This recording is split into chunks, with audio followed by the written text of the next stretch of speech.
What's up to all my kings, queens, and everyone on the scene? It's your boy King Shelby Cobra, aka the Introverted Verbalist, back with another episode of Thoughts on Predicate Potted, the podcast. First thought of the day is, what if the Earth was a living, breathing organism, and natural disasters like hurricanes, tsunamis, tornadoes was Earth's way of getting rid of its bacteria and viruses and other harmful organisms like humans?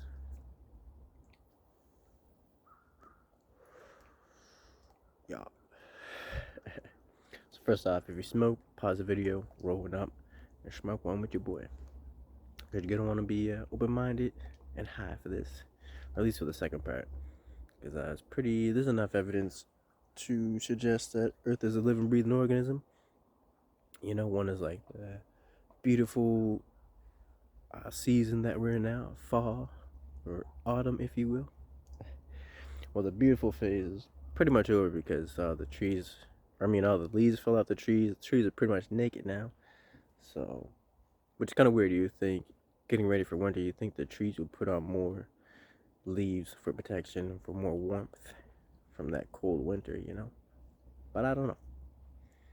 Maybe the bark is enough skin for the tree to protect from the temperatures of winters. So the cycles, we got spring, summer, winter, fall, of course. Can't forget fall. I was born in the fall. Active volcanoes, it's another reason to believe, there's plates shifting underground, then all of a sudden, boom, there's a whole big eruption. It's like Earth's acne, or zits.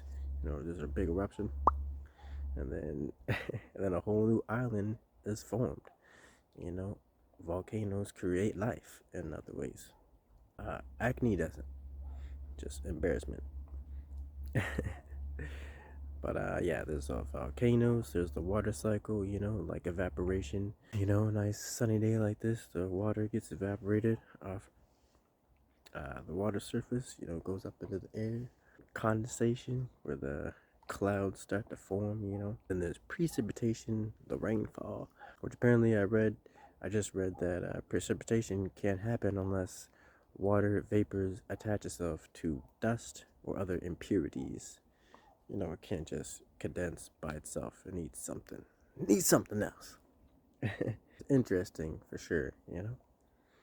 But makes you wonder why it doesn't rain in the desert. I guess there's not enough bodies of water to, evaporate and then come back down and bless the rains in Africa. Evaporation, condensation, precipitation. The earth definitely grows and breathes. We got trees, grass. It's like the hair of the planet. It also needs sun and water to continue to grow and survive, like us. It's like they say, the earth is in like a perfect position between the sun and the moon and whatever, the stars, for us to, live comfortably. It's not too hot, it's not too cold.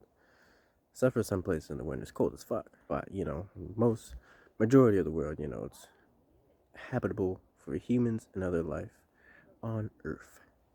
We get too close, it gets too hot. We burn up. We get too far away, it gets colder.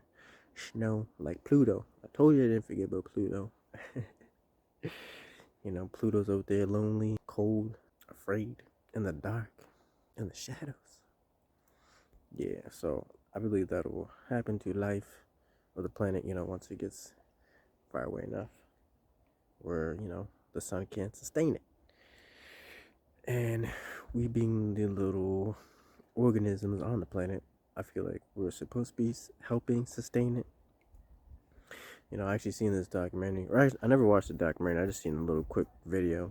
Apparently it's from a documentary, but it was about a group of wolves that like migrated somewheres. Basically, like, they changed the whole like ecosystem, because the wolves came in, they took over the gang. They ate all the little critters that were eating all the plants and stuff like that. So they ate all the animals, all the little animals. Then the plants and trees were able to grow and blossom again. Then that brought in other life, and then that, like the earth cycle, the water cycle, all the water came back from all the trees. That's another form of evaporation. I forget what it's called. It's like, I don't know, I'm gonna try to. Anyways, basically evaporation take that's water taken from plants and trees. So all the trees come back and boom, now you got the water cycle. Boom, now you got rain, condensation, precipitation. It's giving back. It's a cycle. And I feel like we're supposed to be doing that, but we're going backwards. We're cutting down too many trees, we're building up too much bullshit. It's too much um, CO2 in the air, all this mass production of cars, planes, trains, automobiles, mass production of all these factories spewing out smoke and other chemicals, mass production of all this technology, which produces a lot of waste because every year there's a new iPhone and a new fucking little cord or like a port, so your old cord doesn't work, so that's garbage now, so you have to throw that out. And the amount of waste that we've produced over like at least the last 10 years is probably crazy. More waste than we produced in the last 50 years before that. So yeah, the planet be growing. It also has like a electromagnetic field like us. That's like the planet's aura, the aura. Has a core, like the planet's core. Like I like to think of that as a heart, you know? Like we have hearts. The core is the heart of the earth. And what happens when that heart fails? Boom. You ever see The Core, the movie The Core? They had to like drill down through the earth and basically restart the heart because it was fucking up, and that actually affected the weather too. Like there was like crazy hailstorms and earthquakes and all this and types of foggery. So the earth has a heart, the core. We have to keep that core going because once the core fails, once the heart fails, the body dies. Once the body dies, all the cells, us, die with it. Because you can't survive on a dead planet. Another reason why the planet is alive, because we're alive. Yeah. And we got to keep it alive. Keep hope alive. Cutting down all these trees, all this production of all this technology and shit is making a lot of pollution, too much CO2 for these little trees to absorb. It was cutting down all the trees, burning all the forests.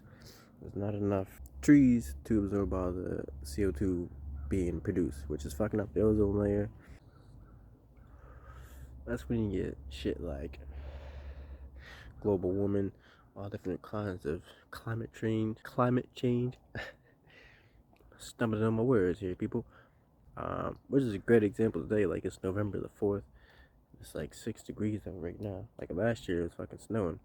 Which is crazy. I don't know if that's just I don't know if that's global warming or just every year is a little different. But it's definitely, I know it's a different, things are different. There's definitely an effect. Which comes to my next point. That natural disasters like hurricanes, tsunamis, and earthquakes, stuff like that is, Earth's way of getting back at its bacteria, fighting back. And when I say that, I don't mean like the Earth is like out to get us. It's like we're avenging, the lost trees, taking this revenge out on us by, tearing our house up. We burned down the fucking Amazon forest, and then bam, now we got Hurricane Fiona and all them other ones. I'm not saying that's the exact result of it, but it's more like cause and effect. You keep fucking shit up, you gonna find out. One of these days we're gonna find out. Like some of us find out already found out, but some of us are still ignorant and still learning and finding out. One of these days, you'll know. When all the resources are gone, all the trees are burned up, and you'll realize you can't eat money. But yeah, if the planet was alive, breathing, sentient being, because it's definitely a living, breathing organism, but is it sentient? That's a whole other question. And it could be we just aren't able to communicate with it. At least not the way we're We know how, you know. But yeah, if it was a sentient being, then I like to think it'd be pretty pissed at what we're doing to it right now. You know, trimming the hair all up, but it's like an ugly lineup. You know, it's not even don't even look cute. Just shaving the head, like zigzagging, creating bald spots, and just ripping up stuff and throwing it over there and turning it into shit. But it's almost like this happens to some people, unfortunately. Like when your body attacks itself, you know, whether it's like, you know, your white blood cells attack your body or get confused, or endometriosis. It's like a horrible, painful process that, like, you know, your body just does shit that it's not really supposed to do, and for some reason it just, I don't know, it just goes out of the way. Like us, we're supposed to be living and just chilling, breathing, creating, loving. Instead, we're fighting, fucking, blowing shit up, killing people for no reason, hogging all the resources, all the money, while we laugh at the poor people. Not me, but you. You know what I mean. But I digress. What do you think? Let me know. Do you believe it's living, breathing, growing? What's your thoughts on that? What's your take on that? What's your take on natural disasters like hurricanes and tsunamis and shit like that? Obviously, that's like a result of temperature and, you know, waves and water and all that other scientific shit. But it's definitely getting worse. Like our storms are getting worse. I feel like our winters are getting shorter, or at least the seasons are getting pushed back. Definitely something going on. And it's not just because. There is a reason. What is that reason? It's a flock of geese flying over the lake. That's pretty cool. They're in formation right now. Black Falcon. Anyways, I'm getting sidetracked. So yeah, like, share, subscribe, follow. If you want to see more, get your friends involved, cause you know, definitely need it. Your boy need more followers out here. Well, I don't need it. I'm gonna do this regardless, but it would be nice, you know, get this out there to more people. That's what I would like to do. Especially stoners, because, you know, stoners always got some interesting shit to say, obviously. Till then, it's your boy, King Shelby Cobra. And I'm out. Peace.